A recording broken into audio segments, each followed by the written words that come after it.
Hello everybody, and I am Justin from Playing Board Games, and today I am very excited to share a deck with you from the Many Faces of Charlie Kane. We're sharing a Seeker and Survivor deck, but before we get into that, you're probably wondering, what is the Many Faces of Charlie Kane? So, welcome to the Many Faces of Charlie Kane, an event from the mind of Veronica from Until the End of Time. Myself and 9 other ARKHAM content creators have created Charlie decks for each of the class combinations for our favorite vampire hunter.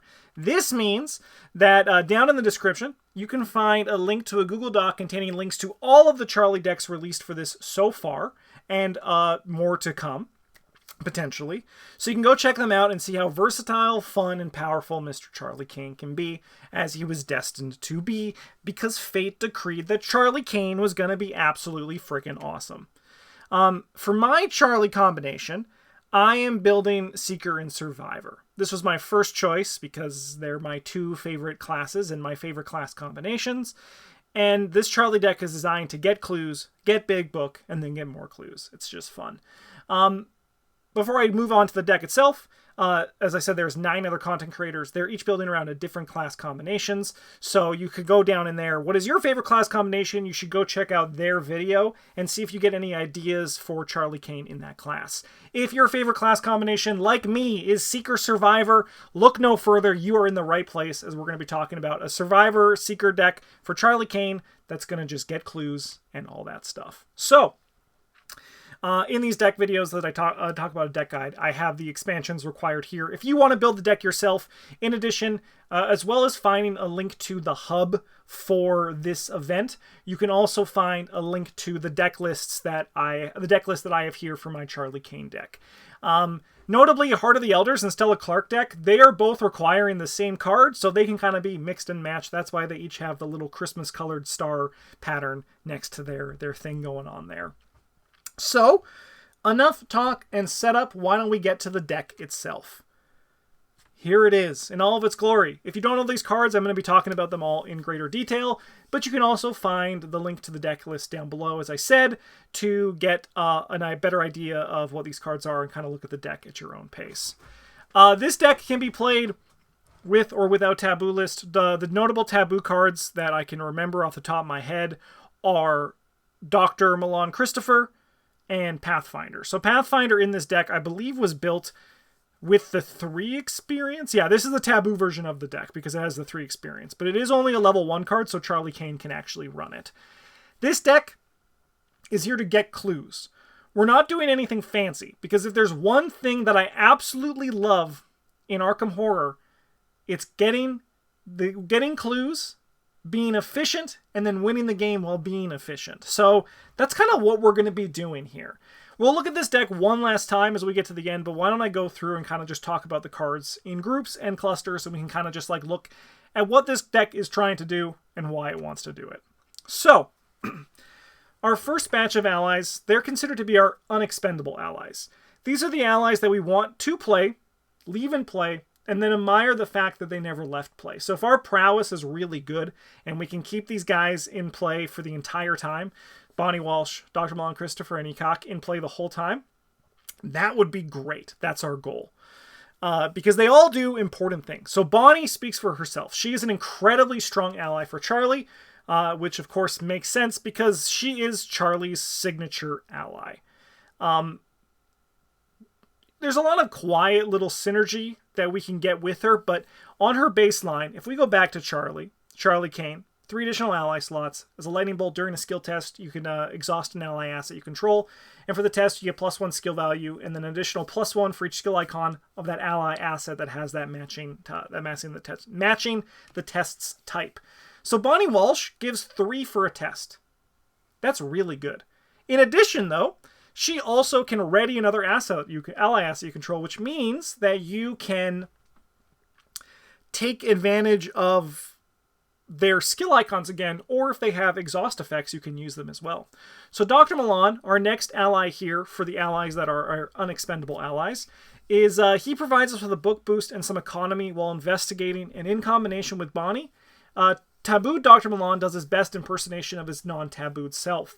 So he's given us +1 book, which is going to matter as we're going to get to things. I'm going to talk about that in a few slides coming up. But he also just gives us money. And money is important for Charlie Kane because we're going to be playing a lot of allies. And allies, they're usually pretty expensive, so we kind of want to make sure we can pay for them. So while you don't like always want to ready Dr. Milan with Bonnie, if things are looking pretty smooth, there's nothing wrong with getting 2 resources a turn. That seems pretty, just for investigating and getting game, that seems pretty alright. Mechanic boosts both our brain and our book, which is good. But the book is obviously what we're looking for here more, but she does give you +2 brain in a Mythos phase. Effectively +3 because she also gives you the passive boost, so she's a very good ally for this deck. So she also has the ability where we can put a weakness beneath her, but I'd probably myself consider that only for an enemy weakness or maybe an overzealous. I do think that this deck is, I think most basic weaknesses are very manageable, and I personally would like the boost more than otherwise. However, an enemy weakness at the wrong time can really throw us for a loop, so I would probably maybe lock it there if it meant like if my goon was on the other side of the map. But if my goon was on the other side of the map, that means they're not protecting me, Charlie Kane, and they should be because I'm Charlie Kane.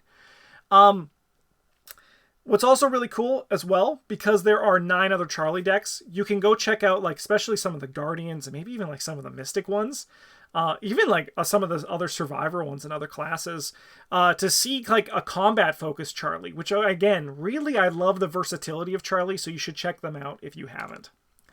All right. Our second batch of allies here are the ones we don't want to die, but if they have to die, so we or our better allies don't, then they'll have to bite the bullet. Field Agent gives us a book boost and the ability to get a testless clue. That's great. She is more on the expensive side, costing 4, but because we're only running 1 copy of her and a lot of other economy, we'll likely be able to play her multiple times if we get the opportunity to. You'll see what I mean by that in a few slides. Or if you're looking at the deck and you already know it, that's also good. Dr. William T. Mailson, on the other hand, he's really cheap. He costs 1. 1! His ability is very powerful, and he has 2 great symbols for Charlie Kane's ability.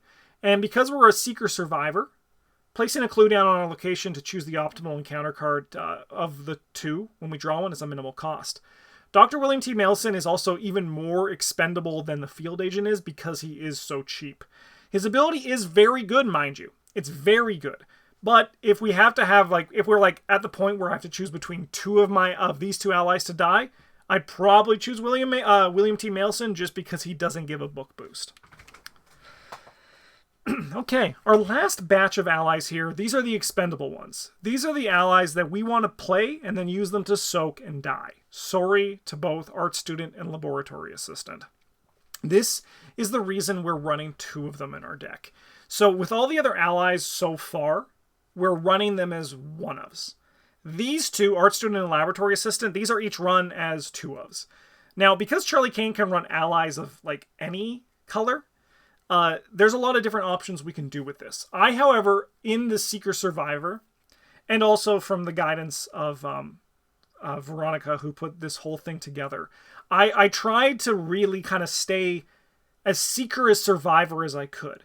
And honestly, I don't really miss it. I think the only ally that I took out of the earlier version of this deck was Lola Santiago, who would be very good, mind you, but I think that there's still a lot of power with just the allies that we have here, especially focusing on these 2 Seeker allies, who are very good allies for what we're going to be doing with them. So, number 1, they soak for us. Number 2, they have a further synergy with our deck because of their Interplays effect. Both calling in favors and a chance encounter mean that we can use these allies' effect multiple times in a game.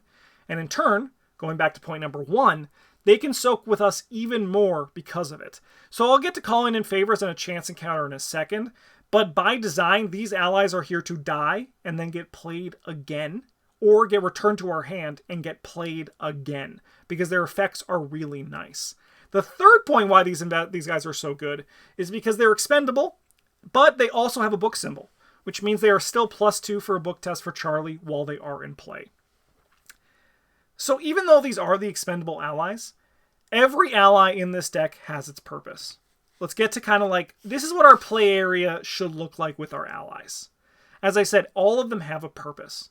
We have 2 charismas in our deck, which means along with Charlie's 3 additional ally slots, we have 6 allies. So we have basic Charlie, Charlie, Charlie. Charlie gets 3, charisma, charisma. So that's 6 ally slots. So Bonnie Walsh, Dr. Milan, and Ikak, they are all the priority. Field agent, Dr. William T. Mailson, they're on the lower side. Art student, lab assistant. In a perfect world, we're going to be switching them in and out of our 6th slot. However, I do think that the 4th and 5th and 6th slot are kind of rotated as needed depending on what works best for you. If you also look at this, Charlie, when all of these these allies are out, he gets 4 book total. So he gets 3 book bonus. But then let's do an investigate. Say we were going to do 3 investigates for our turn. So we're at 4.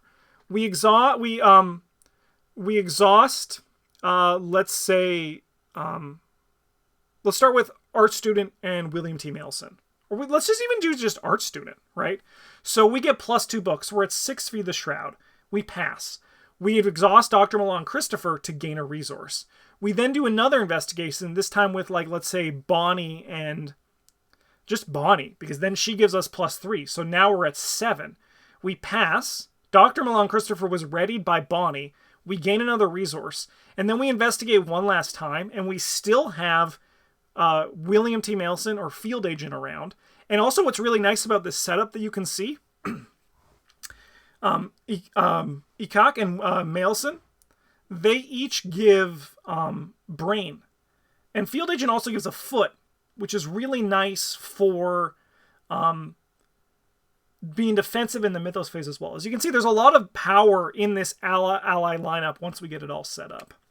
Okay, so we're done with the allies, but let's move on to the ally support cards. A chance encounter lets us play an ally from our discard pile, effectively acting like another copy of that ally in our deck. This means that we can recur an art student or a laboratory assistant to get their enters play ability, or we can recur a dead unexpendable ally as well if they happen to leave play. I really like a chance encounter here, and I think that if you are a survivor Charlie Kane, it's only natural that you're going to try to use more expendable allies when you can. I do think that in this deck I really like the passive boosting allies that I've chosen, but the expendable ones are also still very important and key to the deck for these 2 cards here. Calling in favors, you're going to see this in a lot of the Charlie decks, I imagine, in this Many Faces of Charlie Kane. It works best with the art student and the lab assistant, but this can even be used to heal up a field agent to play another ally in our deck for free, because remember, she costs 4, which is also how much our other most expensive ally costs. Because we have 9 allies in our deck, this will hit something. And if it doesn't, well, that's why you should, in this deck, if you're going to play it, prioritize the art student and the laboratory assistant, just because then you can use their enters play trigger, even in that worst case scenario if you do happen to whiff. Okay, let's talk about the economy side of our deck. So we need resources to play our allies, and luckily, the majority of our non-ally cards in this deck are very cheap. I mean that. Like, the majority of the cards in our deck are very cheap if they're not allies. The only exception that I can remember from my deck is Pathfinder 3. Sorry, Pathfinder, which costs 3. That's what I meant to say. Burning the Midnight Oil gives us 2 resources for doing something we want to do, so it's an easy include. Very strong card, very good card, and if you're going to investigate and you can play it, play it. I chose the level 2 emergency cache in this deck personally because I like that it replaces itself. I've been playing it a lot more recently, and the card's just like a good upgrade. However, excuse me, if you are playing 3 or 4 players, this could be swapped for turning the level 0 deductions into level 2 deductions, and you probably wouldn't miss the emergency cache too much. Lastly here, on this slide, we got Take Heart. Take Heart provides cards and resources for failing, which luckily is Charlie. We can really make happen pretty easily. The reason for this is that ultimately, like, we can just take a test, like a book test at 4 on a 4-shroud location and probably fail. Or in the Mythos phase, if it's going to be a test that we're going to fail, we can just commit a Take Heart to and get 2 resources and 2 cards. It's nice. All right. Here are some of the ways that we're going to be getting some more clues quicker and easier. Magnifying Glass is an inexpensive hand slot item that gives us +1 book while investigating. It's a great card and it'll do great things for us in this deck. So, as I said, we had 4 when we had all of our allies out. Our only 2 hand slot items are these Magnifying Glasses, which are really good at then putting us up to 6. But the Magnifying Glass is also really good because it effectively just blanks a Crypt Chill.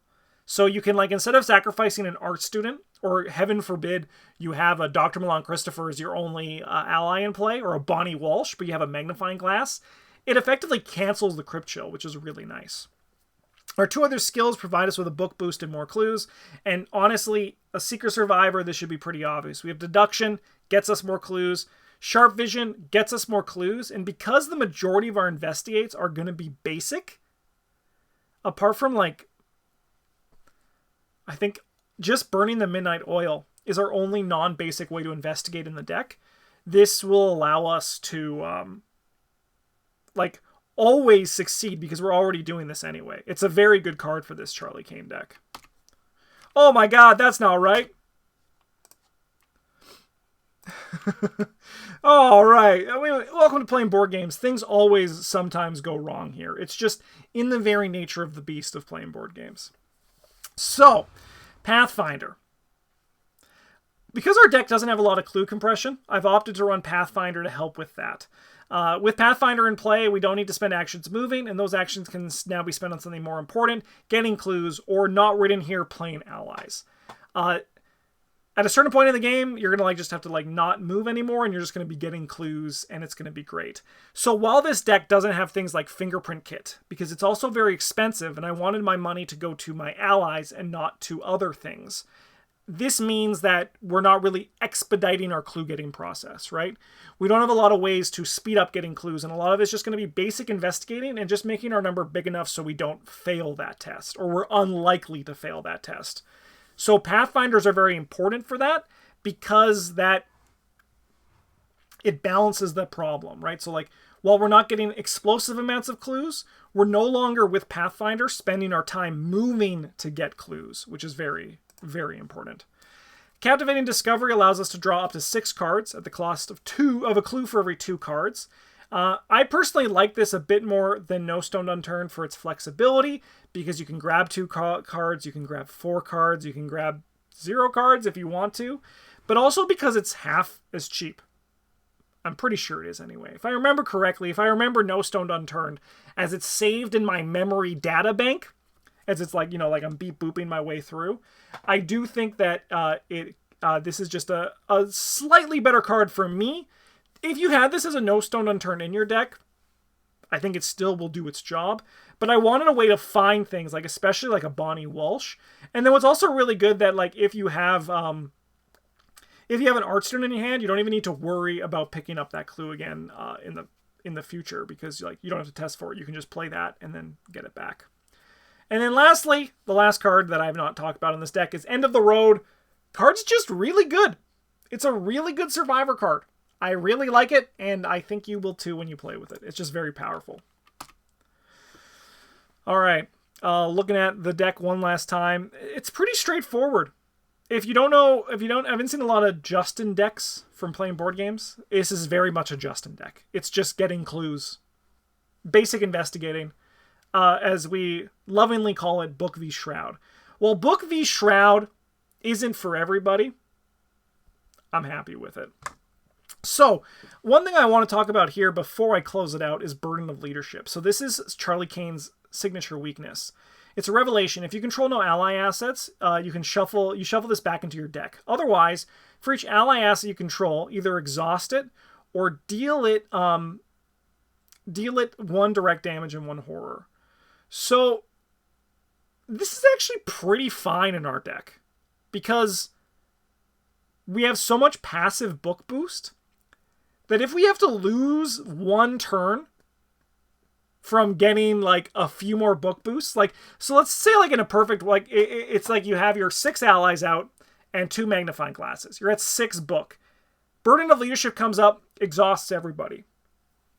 You might even be able, someone can confirm this, but I think even after you exhaust Bonnie, you get a ready another ally asset. I could be wrong with that. But you're still at 6 book after that. And that's like a very good number, right? Then you can just like get clues as you were doing in the first place. So that's the reason why I didn't really focus too much on Burden of Leadership, because I actually think in this deck, I think it's a pretty soft weakness generally, but I think it's an even softer weakness in this deck. It doesn't really do much because we're focusing so much on passively boosting our brain. Sorry, our book. So I just streamed and I was talking for the whole time, and I'm here. My brain is a tangled mess of wet wires. It's not good at what it does. I do want to say huge thank you to Veronica from Until the End of Time for organizing this whole thing. I think it's really fun and really cool, and I'm very excited to see what the other content creators come up with. Again, down in the description of the video, you can find a link to the Google Doc where there's like the hub for this entire thing, and you can see all the other Charlie decks released for this event so far. I think it's really cool, and I hope you enjoy watching. I hope you enjoyed watching this video, and I hope you enjoy watching the other content creators' videos as well. Other than that, that's it for the video. Huge thank you to everyone who watched. If you are new to my channel, but as you came through the event, consider subscribing to us, because we do release a new Arkham Horror video every day of the week, 3 gameplay episodes, and 4 variety discussion episodes as well. Also, if you want to support us even further, you can find our Patreon, where we have exclusive gameplay videos, themed seasonal game seasons, where there's alternating rules and collection limitations. It's a great time. And also, there's just Patreon game days where you can come play with us. Thank you so much for watching. Have a good one. And as always, GG's.